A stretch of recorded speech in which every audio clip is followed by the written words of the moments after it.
Atos, capítulo 23. Paulo olhou fixamente para o conselho dos líderes do povo e disse: Irmãos, tenho vivido diante de Deus com a consciência limpa.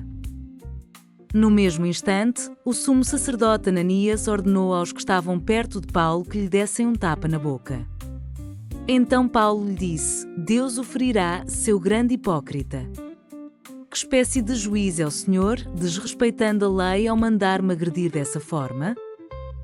Os que estavam perto de Paulo lhe disseram: Você ousa insultar o sumo sacerdote de Deus? Irmãos, não sabia que ele era o sumo sacerdote, respondeu Paulo. Pois as Escrituras dizem: Não fale mal de suas autoridades.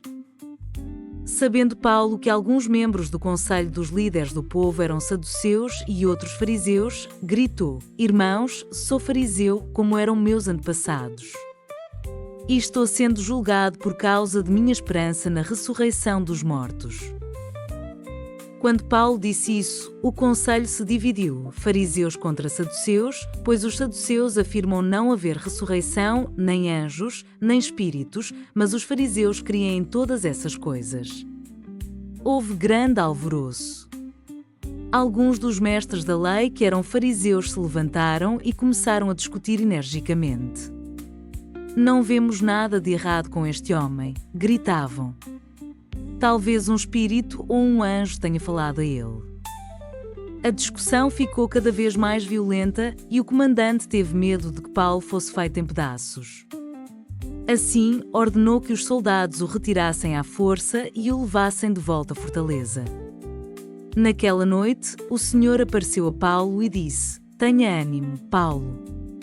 Assim como você testemunhou a meu respeito aqui em Jerusalém, deve fazê-lo também em Roma. Na manhã seguinte, alguns judeus se juntaram para conspirar, jurando solenemente que não comeriam nem beberiam antes de matar Paulo. A conspiração envolveu mais de 40 homens. Foram aos principais sacerdotes e aos líderes do povo e lhes disseram: Juramos solenemente, sob pena de castigo divino, que não comeremos nem beberemos antes de matar Paulo. Agora peçam, vocês e o conselho dos líderes do povo, que o comandante traga Paulo de volta ao conselho. Finjam que os senhores desejam examinar o caso com mais detalhes. Nós o mataremos no caminho.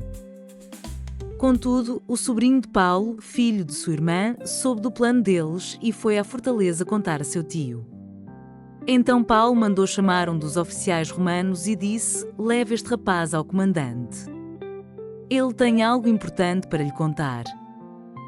O oficial o levou ao comandante e explicou: O preso Paulo me chamou e pediu que eu trouxesse ao senhor este rapaz, pois ele tem algo a lhe contar. O comandante tomou o rapaz pela mão e o levou à parte.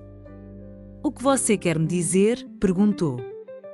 O sobrinho de Paulo respondeu: Alguns judeus pedirão que o senhor apresente Paulo diante da reunião do conselho amanhã, fingindo que desejam obter mais informações. Não acredite neles. Há mais de 40 homens emboscados para matar Paulo. Juraram solenemente, sob pena de castigo divino, que não comeriam nem beberiam antes de matá-lo. Estão de prontidão, apenas esperando sua permissão. O comandante despediu o rapaz e o advertiu: Não deixe ninguém saber que você me contou isso. Então o comandante chamou 2 de seus oficiais e ordenou: Preparem 200 soldados para partir a Cesareia hoje às 9 da noite. Levem também 200 lanceiros e 70 soldados a cavalo. Providenciem um cavalo para Paulo e levem-no em segurança ao governador Félix. Em seguida, escreveu a seguinte carta ao governador, de Cláudio Lísias ao excelentíssimo governador Félix. Saudações. Este homem foi capturado por alguns judeus que estavam prestes a matá-lo quando cheguei com meus soldados. Ao ser informado de que ele era cidadão romano, transferiu para um lugar seguro. Então levei-o diante do Conselho Supremo dos Judeus para investigar o motivo das acusações. Não demorei a descobrir que ele era acusado de algo relacionado à lei religiosa, sem dúvida nada que justificasse a pena de morte ou mesmo a prisão. Fui informado, porém, de uma conspiração para matá-lo e enviei-o de imediato ao Senhor. também informei aos acusadores que devem apresentar suas denúncias diante do Senhor. Naquela noite, os soldados cumpriram as ordens que haviam recebido e levaram Paulo até Antipátride. Voltaram à fortaleza na manhã seguinte, enquanto a cavalaria prosseguiu com ele. Quando chegaram a Cesareia, apresentaram Paulo e a carta ao governador Félix. O governador leu a carta e perguntou a Paulo de que província ele era. Da Cilícia, respondeu Paulo. Ouvirei seu caso pessoalmente quando seus acusadores chegarem, disse o governador. Em seguida, ordenou que Paulo fosse mantido na prisão do palácio que Herodes havia construído.